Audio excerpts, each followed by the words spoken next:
Hello students. पिछले video में हमने वनस्पतियों और प्राणियों में अनुकूलन के बारे में पढ़ा था। आज हम उसके आगे पढ़ेंगे वायवीय प्राणियों में अनुकूलन। वायवीय प्राणियों में अनुकूलन।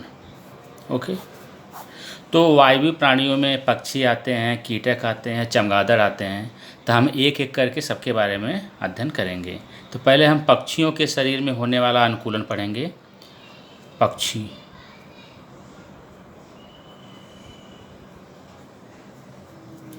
पक्षियों के शरीर में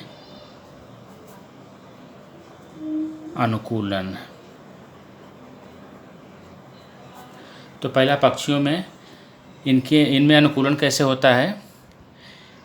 पक्षियों का शरीर शुंडाकार होता है। कैसा होता है? शुंडाकार। इससे क्या होता है, उनको उड़ने में सहायता मिलती है। अवरोध जो है वो कम हो जाता है शुंडाकार की वजह से। तो इनका शरीर कैसा होता है? शुंडाकार होता है। इनके शरीर पर जो है पर या पंख का आवरण होता है। दूसरा है पर का आवरण। तो इनके शरीर पर का आवरण होता है। अगले पैरों का पंखों में रूपांतरण हो जाता है इनके। ठीक है। अगला है पॉइंट कि इनके शरीर में वायु कोश होता है। इनके शरीर में वायु कोश होता है। इनकी हड्डियां जो हैं खोखली होती हैं और इनका वजन कम होता है। हड्डियां खोखली होती हैं।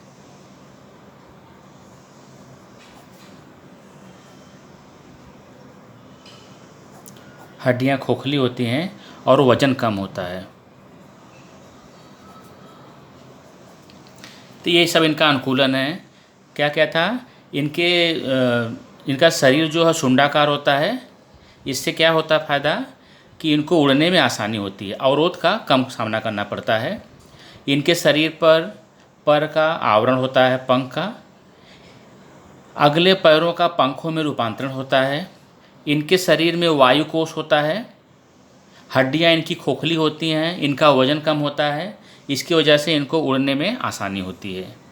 तो ये था पक्षियों के शरीर में अनुकूलन। दूसरा, कीटकों के शरीर द्वारा अनुकूलन क्या होता है। कीटकों के शरीर द्वारा अनुकूलन। ओके, तो कीटकों में क्या अनुकूलन है? इनका शरीर क्या होता है? शुंडाकार और हल्का होता है। शरीर कैसा होता है? शुंडाकार और हल्का।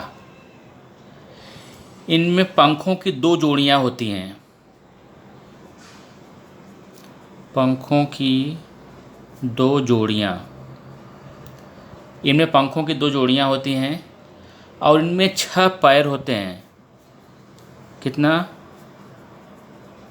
6 पैर। पैरों द्वारा इनका चलना फिरना हो सकता है। ठीक है। तो कीटकों द्वारा अनुकूलन कैसे होता है? इनका शरीर शुंडाकार और हल्का होता है। पंखों की दो जोड़ियां होती हैं और सींग जैसे 6 पैर होते हैं। पैरों द्वारा ये चल फिर सकते हैं। नेक्स्ट है चमगादड़ के शरीर द्वारा अनुकूलन।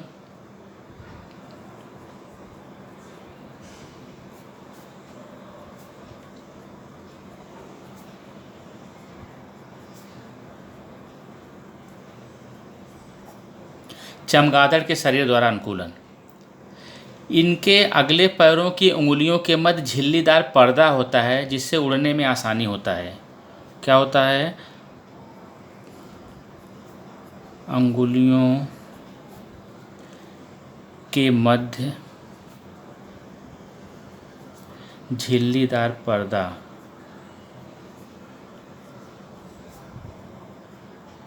होता है जिससे क्या होता है? इनको उड़ने में आसानी होती है। शरीर हल्का होता है। इनका शरीर क्या होता है? हल्का और लटकने की आदत होती है इनमें। लटकने की आदत। ओके। तो चमगादड़ द्वारा अनुकूलन कैसे होता है? अगले पैरों का उंगलियों के मध्य इनके झिल्लीदार पर्दा होता है, जिससे इनको उड़ने में आसानी होती है। इनका शरीर हल्का होता है और इनमें लटकने की आदत होती है। तो अभी हमने वायवीय प्राणियों द्वारा अनुकूलन देखा, इसमें पक्षियों के बारे में देखा, कीटकों के बारे में देखा और चमगादड़ के बारे में। अगला हम देखेंगे कि सरीसृप प्राणियों द्वारा अनुकूलन कैसे होता है। सरीसृप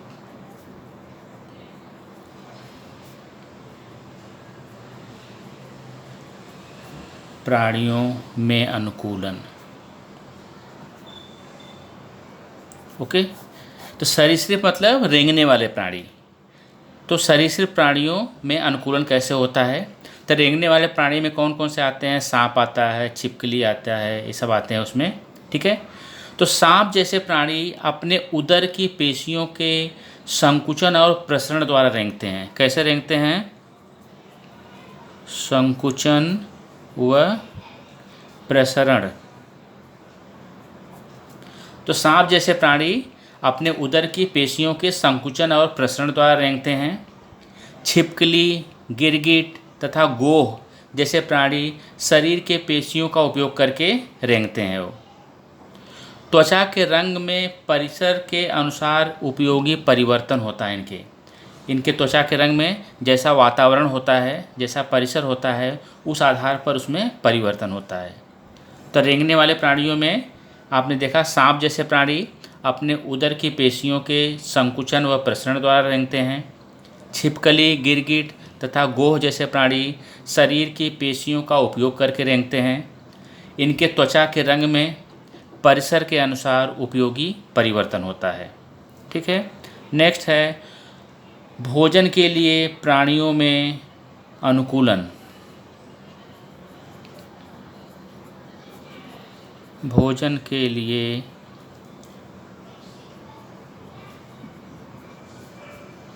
प्राणियों में अनुकूलन। तो प्राणियों में कुछ तो शाकाहारी होते हैं, कुछ मांसाहारी होते हैं और कुछ उभयचारी होते हैं। मतलब उभयहारी मतलब कि जो शाकाहारी और मांसाहारी दोनों होते हैं। ठीक है। तो कुछ प्राणी कैसे होते हैं? शाकाहारी, कुछ होते हैं मांसाहारी और कुछ कैसे होते हैं? उभयहारी। तो शाकाहारी, मांसाहारी और उभयहारी। शाकाहारी पता है वो पेड़ पौधों की पत्तियां या घास फूस ये सब खाते हैं। मांसाहारी जो अपने से छोटे जानवरों को या कीटकों को खाते हैं। उभयहारी मतलब दोनों खाते हैं। ठीक है। तो शाकाहारी, मांसाहारी और उभयहारी होते हैं। भोजन ग्रहण करने के लिए उसी के अनुसार प्राणियों में विशिष्ट परिवर्तन होते हैं। शाकाहारी होते हैं, मांसाहारी होते हैं या उभयहारी होते हैं, उनके भोजन ग्रहण करने के लिए जैसे जिस प्रकार के होते हैं उसी के अनुसार प्राणियों में विशिष्ट परिवर्तन होते हैं। ठीक है। परिसर के समरूपता के लिए प्राणियों में अनुकूलन। अगला है परिसर समरूपता के लिए प्राणियों में अनुकूलन। प्राणियों में अनुकूलन। ठीक है। तो अपने शरीर के रंग में परिसर के रंग जैसा परिवर्तन करना ही अनुकूलन होता है। जैसे गिरगिट, टिड्डे, तितलियाँ अपना रंग जो है अपने परिसर के आधार पर चेंज कर लेती हैं। उससे क्या फ़ायदा होता है कि उस परिसर में अपने आप को छुपा लेती हैं वो और शत्रु से स्वयं की रक्षा करती हैं। शत्रु उनको आसानी से नहीं देख पाता है, क्योंकि जैसा परिसर होता है उस तरह से वो अपने कलर को एडजस्ट कर लेती हैं, तो शत्रु की निगाह उन पर नहीं पहुंचती है और शत्रुओं से वो अपनी सुरक्षा कर लेती हैं। ठीक है। तथा परिसर के साथ समरूपता कैसे अनुकूलन कैसे कर लेती हैं वो, ठीक है। तो जैसा परिसर होता है उस आधार पर वो अपना कलर चेंज कर लेती हैं और शत्रुओं से अपनी सुरक्षा कर लेती हैं उसके लिए। आगे हम देखेंगे डार्विन का उत्क्रांति का सिद्धांत।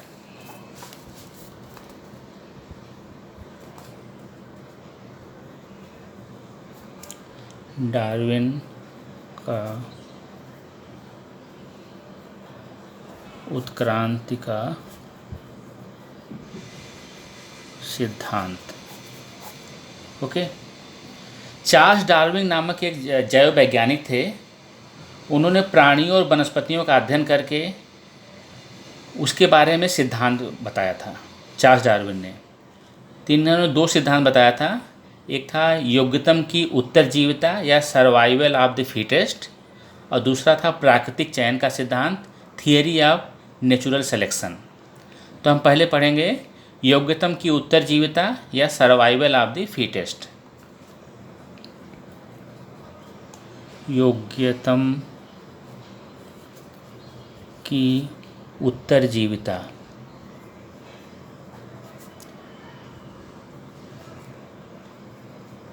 योग्यतम की उत्तरजीविता, या इसको हम लोग क्या बोलते हैं, सर्वाइवल ऑफ द फिटेस्ट। इसमें इन्होंने क्या बताया था कि जो सजीव अपने समय के पर्यावरण में जीवित रहने के लिए सर्वाधिक सक्षम होता है, मतलब जिस समय वह है उस समय का वातावरण जैसा है उसमें जीवित रहने के लिए जो सर्वाधिक सक्षम होते हैं, बाद में आने वाले समय में उनके ही बने रहने या उनके अस्तित्व में रहने की संभावना सबसे ज़्यादा होती है। इसे ही योग्यतम की उत्तरजीविता का सिद्धांत कहते हैं। यह डार्विन का पहला सिद्धांत था, ठीक है। तो डार्विन का पहला सिद्धांत क्या था, योग्यतम की उत्तरजीविता या सर्वाइवल ऑफ द फिटेस्ट। इसके अनुसार जो सजीव अपने समय के पर्यावरण में जीवित रहने के लिए सर्वाधिक सक्षम होते हैं, बाद में आने वाले समय में उनके ही बने रहने की या उनके अस्तित्व में रहने की संभावना सबसे अधिक होती है। इसे क्या बोलते हैं, योग्यतम की उत्तरजीविता। दूसरा सिद्धांत इनका था प्राकृतिक चयन का सिद्धांत या थियरी ऑफ नेचुरल सिलेक्शन। प्राकृतिक चयन का सिद्धांत, इसको बोलते हैं थियरी ऑफ नेचुरल सिलेक्शन। इसमें क्या बताया था उन्होंने, यदि कोई सजीव अपने लिए लाभदायक सिद्ध होने वाली किसी विशेषता के साथ जन्म लेता है और टिका रहता है, तो उसकी अगली पीढ़ी भी उसी के समान ही रचना वाली होती है। इसे डार्विन का दूसरा सिद्धांत, जिसको बोलते हैं प्राकृतिक चयन का सिद्धांत बोलते हैं। फिर से एक बार देख लिए, प्राकृतिक चयन का सिद्धांत क्या है या थियरी ऑफ नेचुरल सिलेक्शन क्या है। यदि कोई सजीव अपने लिए लाभदायक सिद्ध होने वाली किसी विशेषता के साथ जन्म लेता है और टिका रहता है, तो उसकी अगली पीढ़ी भी उसी के समान ही रचना वाली होती है। इसे हम डार्विन का प्राकृतिक चयन का सिद्धांत कहते हैं, ठीक है। तो आगे हम देखेंगे सजीवों का वर्गीकरण।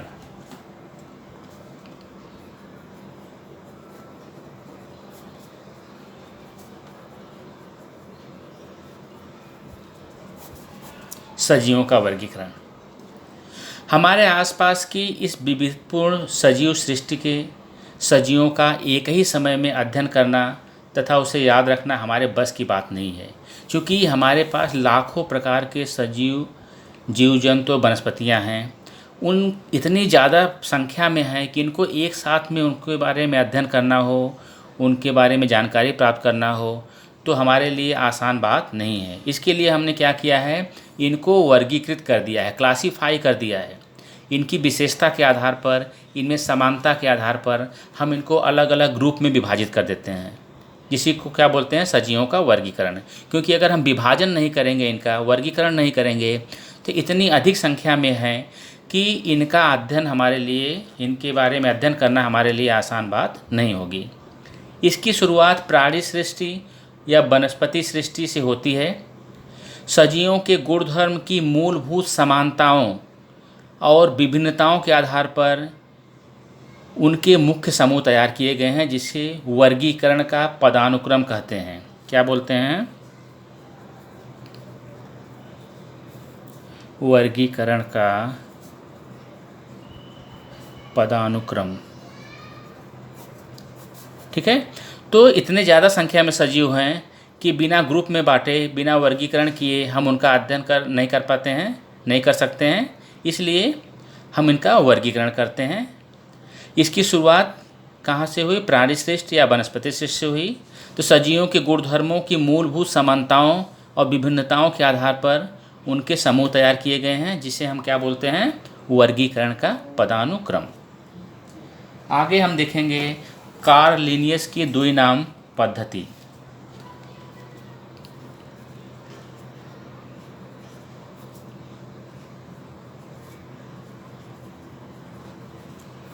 कार्ल लिनियस की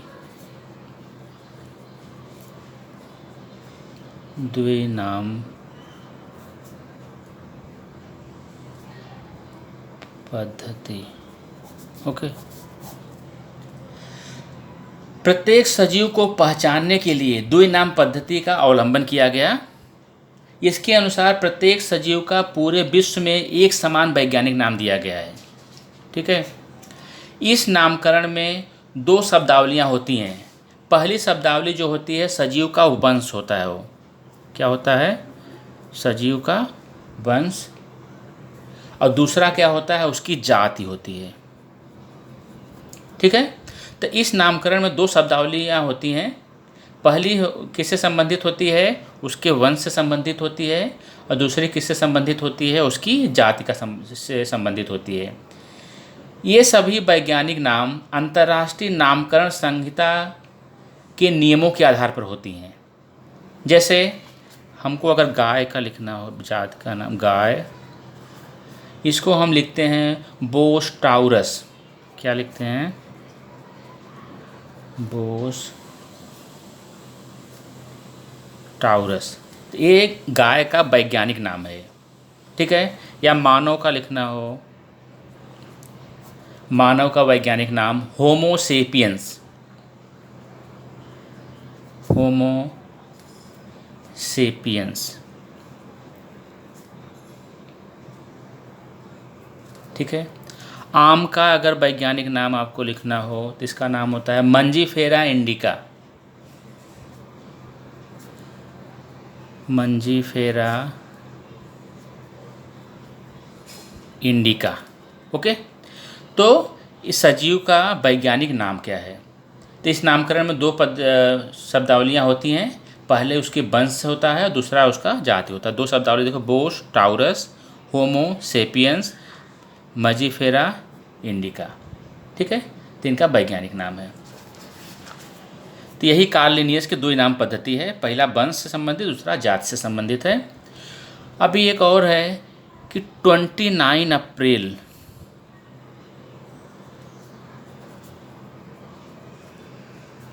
29 अप्रैल हम लोग बनाते हैं वैश्विक मेढक संरक्षण दिवस। क्या मनाते हैं? वैश्विक मेढक संरक्षक दिवस। तो 29 अप्रैल को हम लोग वैश्विक मेढक संरक्षक दिवस मनाते हैं। मेढकों को मारना, उनको कष्ट देना, ये सब जो है वन्य जीव संरक्षण कानून के अंतर्गत प्रतिबंधित है, उसका रोक है। ठीक है। तो एक कानून बना है जिसको हम लोग बोलते हैं वैश्विक मेढक संरक्षक कानून। वन्य संरक्षक कानून के अंतर्गत ये आता है। और ये दिन कब मनाते हैं? वैश्विक मेढक संरक्षक दिवस 29 अप्रैल को हम लोग मनाते हैं। तो इसके अंतर्गत हमको मेढकों को मारना, उनको कष्ट देना, ये सब गैरकानूनी है। ये वन्य जीव संरक्षण कानून के अंतर्गत इस पर रोक लगी है। ठीक है। तो अभी हमने क्या पढ़ा? वायु प्राणियों में अनुकूलन पढ़ा। तो वायु प्राणियों में आते हैं पक्षी आते हैं, उसमें अनुकूलन कैसे होता है पढ़ा। कीटक आते हैं, उसमें अनुकूलन कैसे होता है पढ़ा। चमगादड़ आते हैं, उसमें अनुकूलन कैसे पढ़ा। सरीसृप प्राणियों में हमने पढ़ा कि उसमें कैसे होता है। भोजन के लिए प्राणियों में अनुकूलन पढ़ा। फिर परिसर समरूपता के लिए प्राणियों में अनुकूलन कैसा होता है ये पढ़ा हमने। फिर हमने क्या पढ़ा कि डार्विन का उत्क्रांति का सिद्धांत क्या है। इनका दो सिद्धांत था, योग्यतम की उत्तरजीविता और प्राकृतिक चयन का सिद्धांत। फिर सजीवों का वर्गीकरण कैसे होता है, वर्गीकरण का पदानुक्रम क्या है। कार्ल लिनियस का द्विनाम पद्धति कैसा है, द्विनाम में पहला वंश होता है, दूसरा जाति होता है।